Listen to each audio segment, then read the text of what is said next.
So yeah, actually, the previous night of the great assault, we spent in a subway station, which usually we spend in our own bomb shelter, but we decided it was so loud that we decided to go deep under because it was landing. First, there were radioactive propelled drones, and then followed by the missiles, and they were flying right over our heads as we were walking to the subway station. And then uh, you could hear them even when you were in the subway station, falling all over, just right around us, because we were in the center city. And once again, Russians, as usual, were targeting solely civilians, children in their beds. And that's my main point. As an ambassador for the Foundation for United Nations, I've been telling again and again, and on BBC and other channels, that unlike Ukrainians, who, when they do target Russian targets, they target solely military targets or military airports and things like that.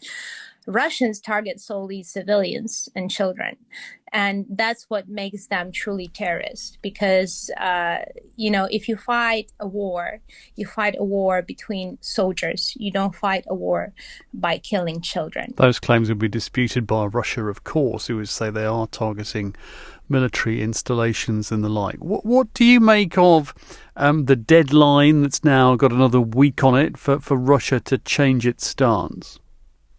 Listen, first of all, I'm an American, but I don't believe in negotiating with terrorists. I mean, it's like negotiating with Hitler and Nazis, and we've been through it, right? And England knows it best than anyone. Buying peace with Chamberlain, where did it lead you to? Then the reaction of US when England was fighting, that let's not support, England, let them fight alone. And we see that going on right now. So I see history repeating in a very sad way.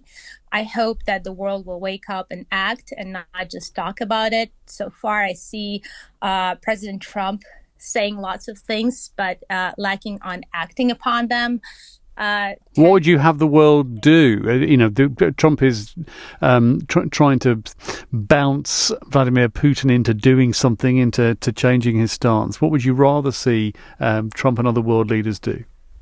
Andrew, there's a very nice ancient Greek proverb. It says that when you give too much attention to a donkey, it starts to think that it's a lion. And I feel that's what's happening right now in politics. And the more attention you give to Putin, giving him deadlines and trying to negotiate to him, the more revenge he takes on Ukraine, because it's a buffer zone for him.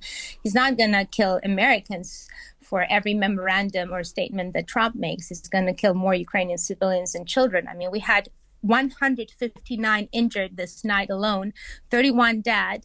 Out of them, 6 children, and the youngest one is 2-year-old. But obviously, just off the back of your own experience, you don't want that situation to continue as it has done now for a long time. So what would you like to see world leaders do to try and change it?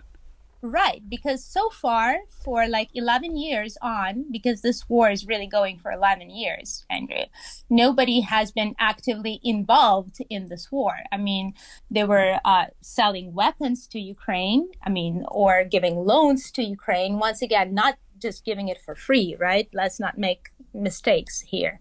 Everybody's winning out of this.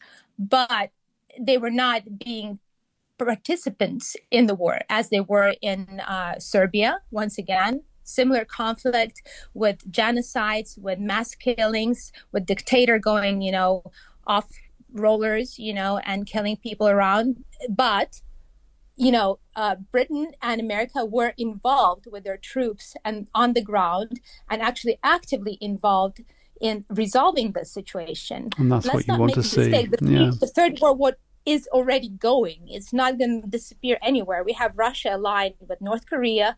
We have Russia aligned with China and Iran.